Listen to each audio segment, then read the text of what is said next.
Let's talk about Chapter 9. Chapter 9 is about stocks and their valuation. There's kind of a reason we do Chapter 7, then Chapter 9. Chapter 7 is more about debt and bonds. Then Chapter 9 is kind of the other way that corporations go about funding themselves and raising new capital, which is selling stock. So this chapter is about the process of companies selling stock and then how you value that stock to determine what it's worth today. So I would assume a lot of you have had information in previous classes about what stock ownership means. So we'll just remind you, just in case this is newer, if that was a while ago. But it represents ownership. So if you own stock of a company, you are an owner of the company. Ownership of stock, of course, then implies control. And for common stock, how you get that control is you vote for who is on the board of directors. And obviously, the more shares you own, the more influence you have about who is elected to and represents the interests of stockholders on the board. Then the board of directors then chooses the management of the company and holds them accountable to running the business and keeping in mind in finance, the ultimate goal is to maximize the stock price. So the board elects management, holds management accountable to making decisions that will ultimately maximize the stock price. Back in Chapter 1, which might feel like a little while ago, we used the term intrinsic value. We talked about what the stock is worth intrinsically versus the stock price. And we mentioned then that a stock is in equilibrium when the intrinsic value and the market value are the same. The hard part is to know exactly when that is the case. And so, outsider investors, corporate insiders, analysts use a variety of methods to value what the intrinsic value of a stock is. So they use the term here P0, and the little symbol above that, call it P hat 0. So the intrinsic value of a stock today. And I mentioned the equilibrium. And then the purpose of trying to figure out intrinsic value is to be able to compare that intrinsic value to what you think the stock is worth on the market and make a comparison and make a decision about should we buy or sell that stock. Is it overvalued or undervalued? So intrinsic value compared to market price is we do a comparison. Is a stock undervalued or overvalued? Okay, so that's kind of the way we look at that. Then the second one, so we have to come up with those approaches for estimating intrinsic value. And so you can see here's 3 main methods, and we'll go through and discuss all of them in the material today for Chapter 9. So keep in mind, it's not as easy as it sounds. All these models require estimates about the future, and that's what makes valuing a stock challenging. We're making estimates about the future. Okay, so 15 people in a room could have 15 different estimates of future things about this company and have 15 different valuations, and that's the challenge with stocks, and that's what makes stock valuation different than bonds. A bond valuation is based on a contract. If I buy a bond as an investor, the company I buy the bond from is legally obligated to pay me interest, every 6 months, and then repay me back the principal of the loan when it becomes due in whatever the maturity is, if it's 10 years from now, 30 years from now, or whatever it might be. Stocks are not like that. So they are a little bit more challenging to calculate and do. So I just want to set the table and the expectation with that. So the first method we'll look at is called the discounted dividend model. It only works when a stock pays a dividend. Okay, so what we're saying is the value of a stock is based on the value of all future dividends that we expect to receive over the lifetime of the stock. And so it just says, D1, dividend 2, and so on. Then 1 plus R, and R being the discount rate that we would use, the required rate of return. We had R sub D back in the bond chapter. Now we have R sub S, S meaning stockholders' equity. And then we get to infinity. So the sideways 8 symbol that you see right there is the infinity symbol. So what we're saying is the price of a stock today is based on the value of all future dividends that we expect to receive, discounted at some discount rate. Okay, and that's the hard part of valuing this. 15 people in a room could have 15 different ideas of what the future dividend streams are, or even what the required rate of return is potentially. Okay, and this is easiest with what we call the constant growth stock model. So it basically, we know the dividends today, and we expect dividends to grow at a certain amount for the foreseeable future. Okay, and so a formula that you'll use in your homework this week is this one right here. So this is the constant growth stock formula.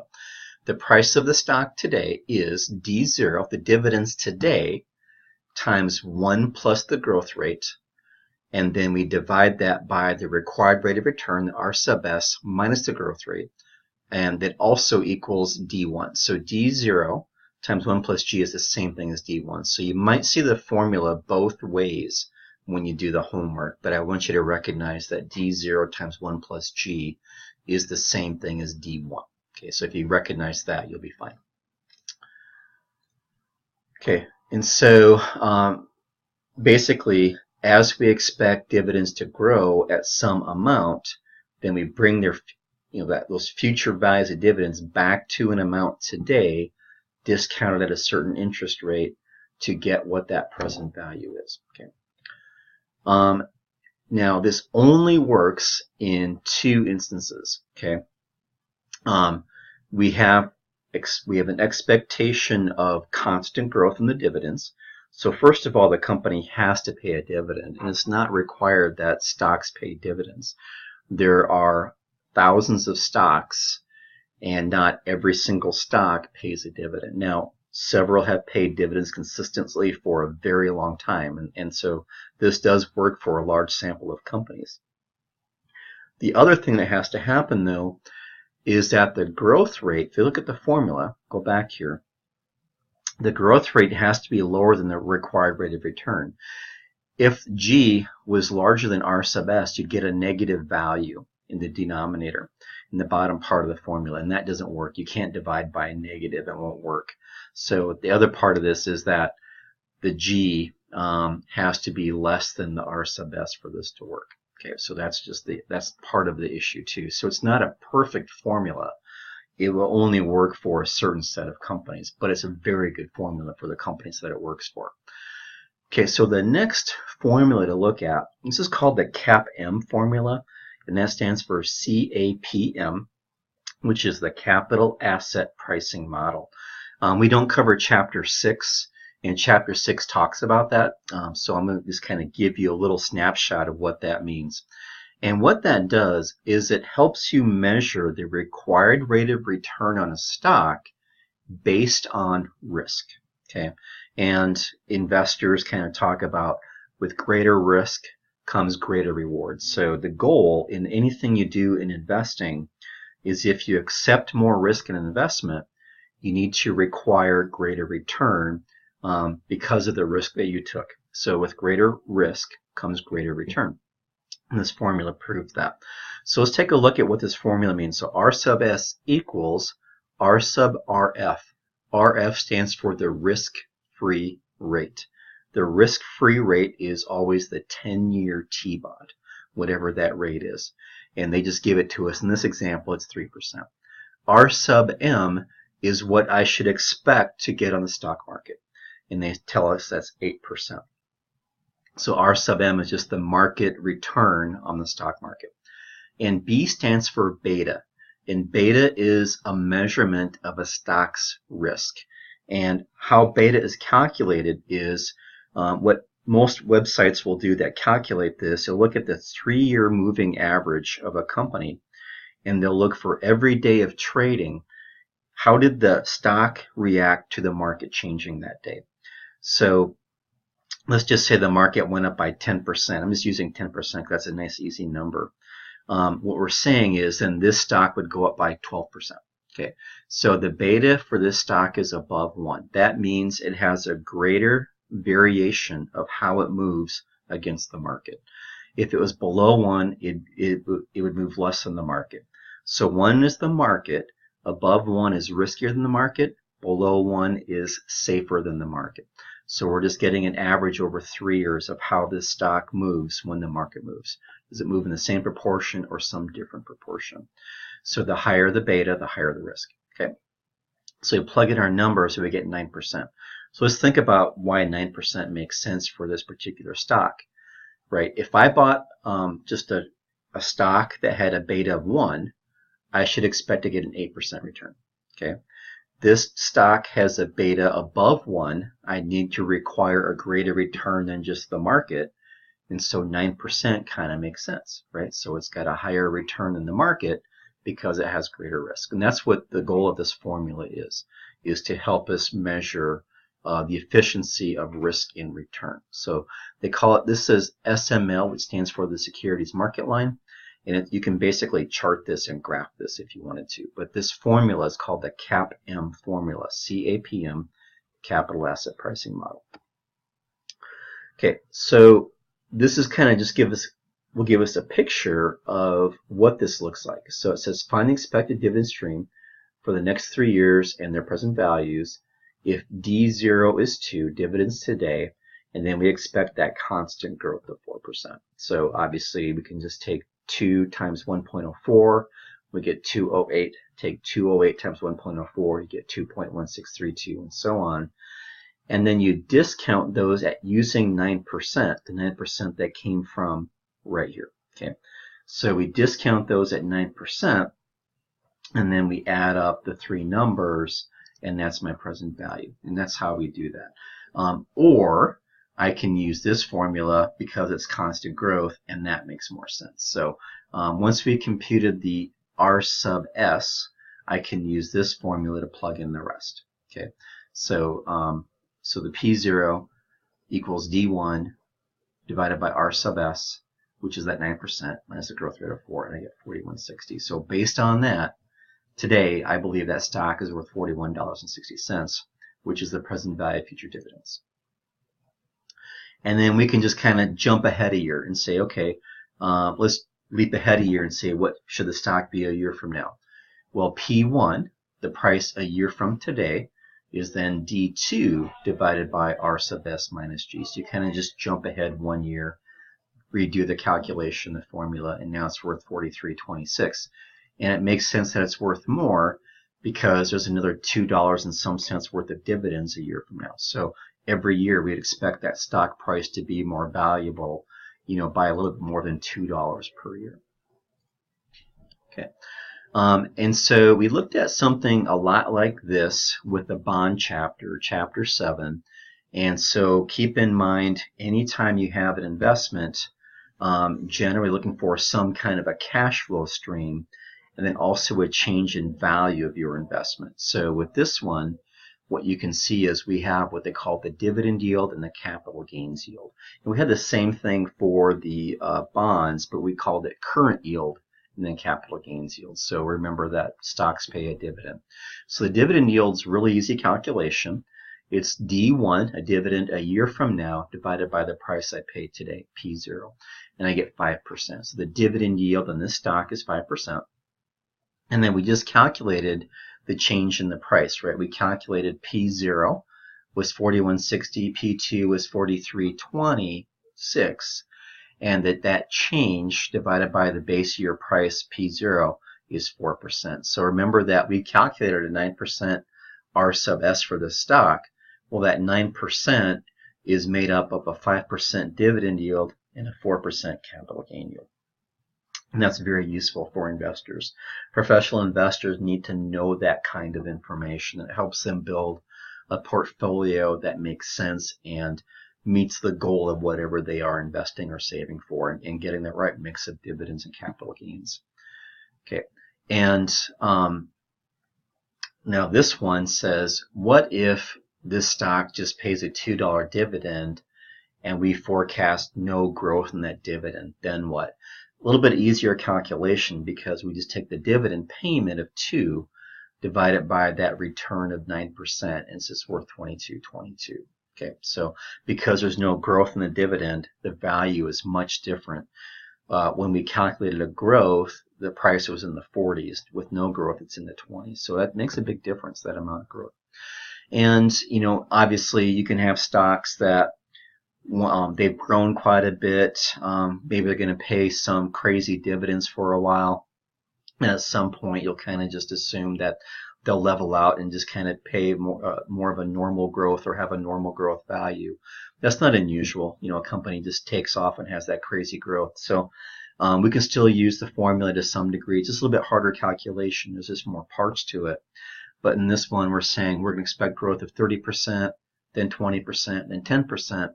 Then after that, we assume it'll kind of settle down and be 4% annually after that. So we can kind of still do the some of the formulas we've looked at, but we can use that constant growth after year 3. Okay, so it's a little bit different, but still doable.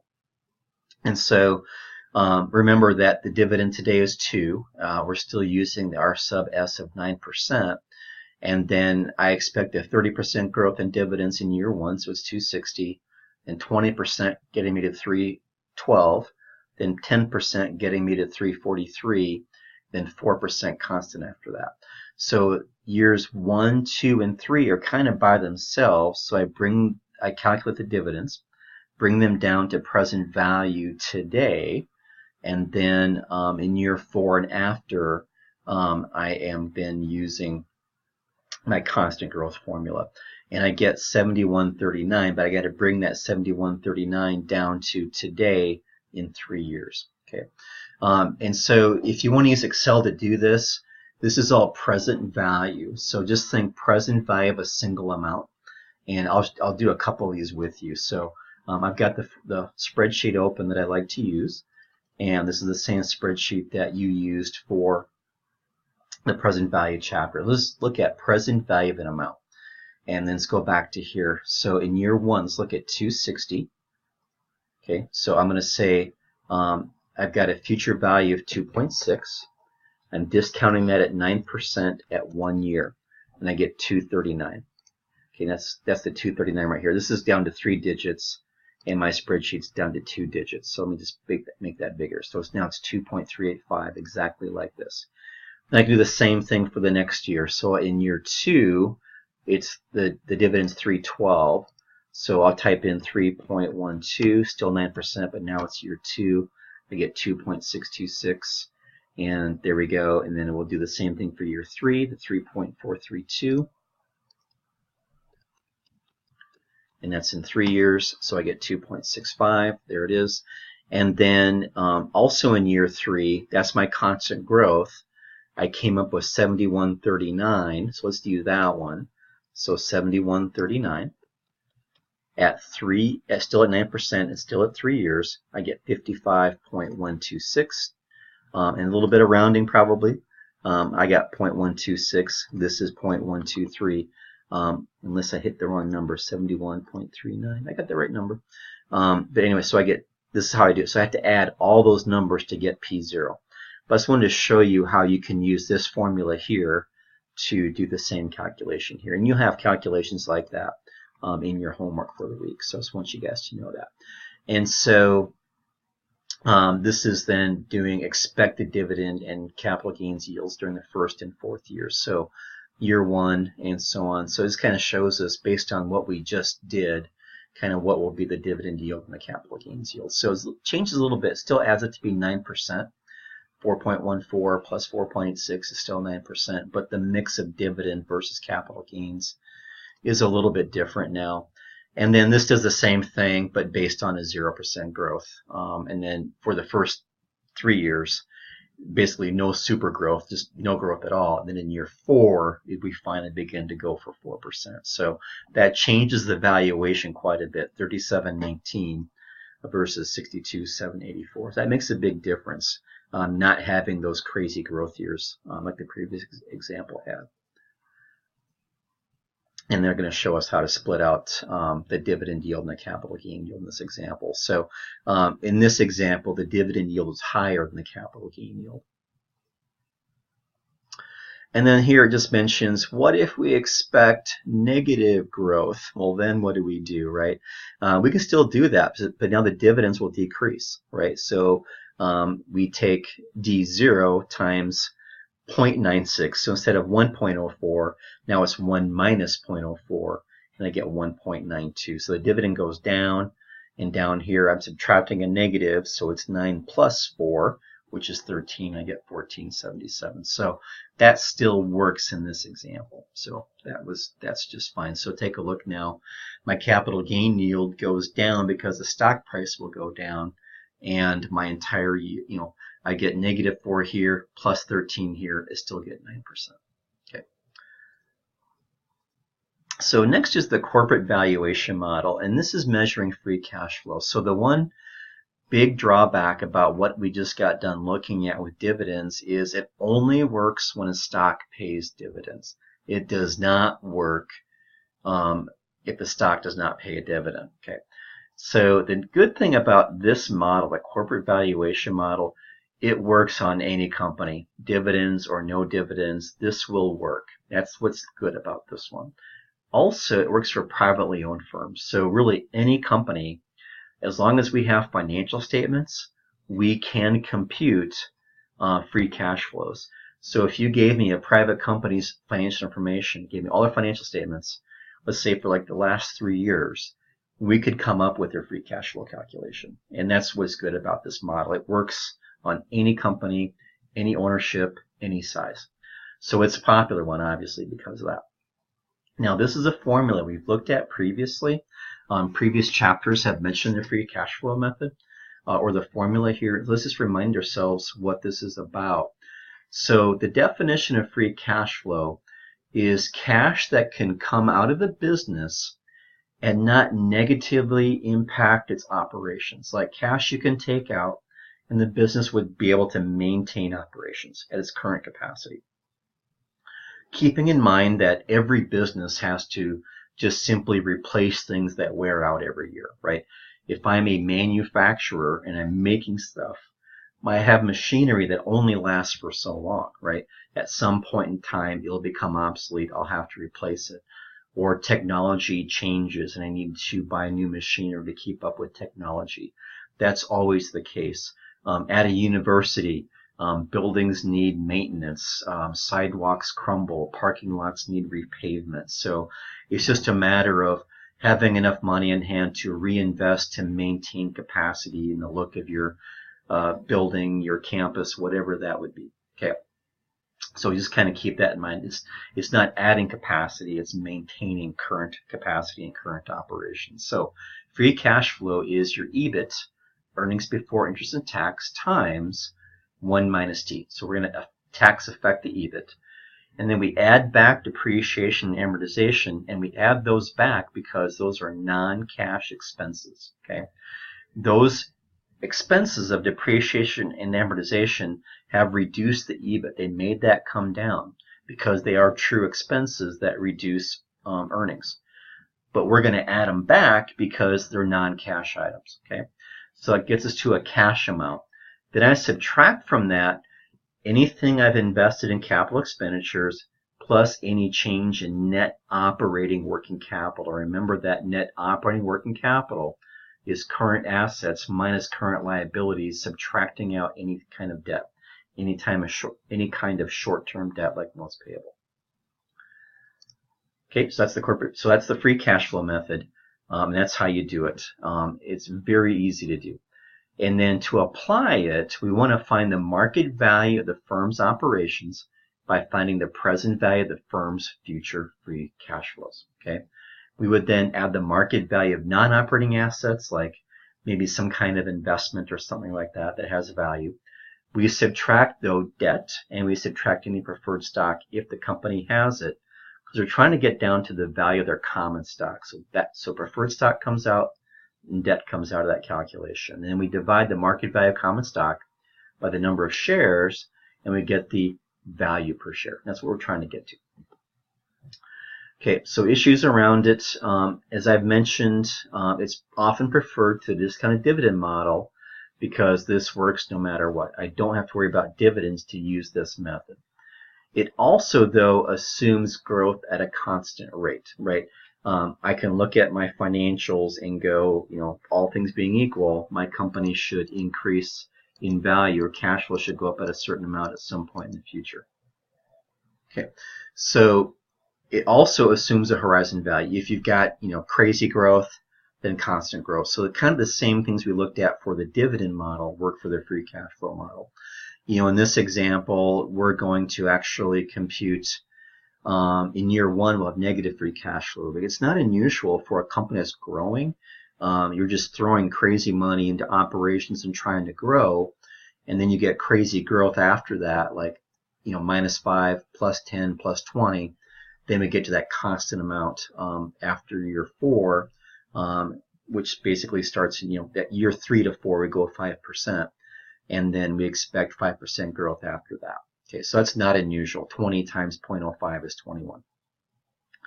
So I can do the same thing that I did previously. So the long run growth is 5%. The intermediate growth is different than that. And then we use the WACC. So on the dividend model, we used R sub S. And here we use what they call the WACC, weighted average cost of capital. We have not gotten to that yet. We're going to get to that in chapter 10 and talk about what the WACC is. Just know that's the cost of obtaining capital for a company. And remember what the sources of capital are for a company. They are stocks, both common and preferred, debt, and then your own retained earnings, just reinvesting your own earnings back into your company. So those are the three sources. All of them have a different cost of capital, but the weighted average cost of capital is the average of all of them, boil down to one number. So let's give that to you because the homework knows that we haven't covered that yet. So they will just give you what the WACC is. In future chapters, we'll calculate what the WACC is, but for this chapter, they'll just give it to us. And so I can do the same exercise that I did before. I can take all these numbers and use present value to bring them back to the value today. So let's just go ahead and do that same thing so you can see how that worked. So for example, 1 year, -5, 7%. And let's do present value again. So we had a -5, 7%, 1 year. I get 4.673, just like I have here. Then I can do the same thing in year 2 for a positive $10. And then I get down to 8.734. You can see that right here. In year 3, it's 20. So we'll do 20. Still 7%, still 3 years, 16.326 right here. And then from there, I do the constant growth formula. I take my $21. I divide that by 0.07 minus 0.05. That's my horizon value. And then that's 1,050. And I bring that down to present value today. So 1,050. 7% for 3 years is worth 857.113, and that one worked out. So I add those up, and so the what I believe the value of my company is using free cash flows is 877,500. Now I'm not done yet. I still have to back a few things out. So the next step, once I have that calculation, is to back out debt and preferreds. Okay, so it says here this firm has $40 million in debt and preferred stock and $5 million of non-operating assets and 10 million shares of common stock. Okay, so the value of my operations is the 877.5. Okay, so the free cash flow is a measurement of the value of my operations. I take that and I add this 5 million of non-operating assets, maybe just investments, maybe some stock that I just own as a business that I'm just investing extra cash with. That's 5 million. And I subtract from that debt and preferreds. And they just said that was $40 million in total. So that gets me down to 842.5. I then take the 842.5 divided by 10 million shares. So then in my estimation, the value of one share of my stock is worth $84.25. And then if I was doing this, and this was a publicly owned company, I would compare my calculation to what the stock price is on the market today. And that would help me try to figure out, is this stock overvalued or undervalued? Okay, so that's why we do this. I'm just trying to make that determination. Is this stock a buy? Is it a sell? What am I doing? What should I do with it? Just do nothing, hold on to it. If this was a privately owned business and we're trying to sell the business, this is how you go about doing a valuation of the business. It's one of many tools that you can value a privately owned company. But again, remember, we're making estimates, right? I'm at time 0. I'm over here. This is where today is. And so I'm guessing -5, 10, 20, and this growth of 5%. Who knows if that's really going to come true, right? Obviously, I can better prepare to understand years 1, 2, and 3 because they're more immediate. But who knows? Will the economy change? Will I have new competition? Will technology change? Can I guarantee that this will be the growth rate? And obviously the answer is no. Nobody can guarantee that. So it does require estimates of the future. And so even though we plug in real numbers into real formulas and we get a real solid answer, it's still a big guess. Okay, so I just want you to kind of take that away from the analysis. Then the other method that the chapter talks about is what they call firm multiples. And it's basically doing a ratio and then saying the company should be worth a multiple of that ratio. So if it's price to earnings, price to cash flow, or price to sales, there might be some comparable company that's publicly owned that trades at a multiple. So for example, let's just say I'm looking at, we'll go back to snack foods here and say, I have a privately owned company that manufactures snack foods and sells them to grocery stores and gas stations across the country. Okay, and let's say my company is privately owned and does that, but my main competitor is publicly owned. Like, we can go buy their stock if we want to, and we could look up and see what their PE ratio is, right? And that would tell me the multiple. Let's just say it was 10. Okay, and so I could say, okay, if their stock has a PE ratio of 10. And that tells me that maybe then my stock should have a multiple of 10. That's kind of how you do that. You kind of go based on what are other companies in your industry that are publicly owned trading at. And so it's just kind of what two people negotiate. If I own this business and I'm trying to sell it, and I'm finding buyers, we're just trying to find some agreement on what the best way to value the company is, right? And we can negotiate, obviously, what that is and what the multiples should be and so on. But just know that you can do a multiple of practically anything.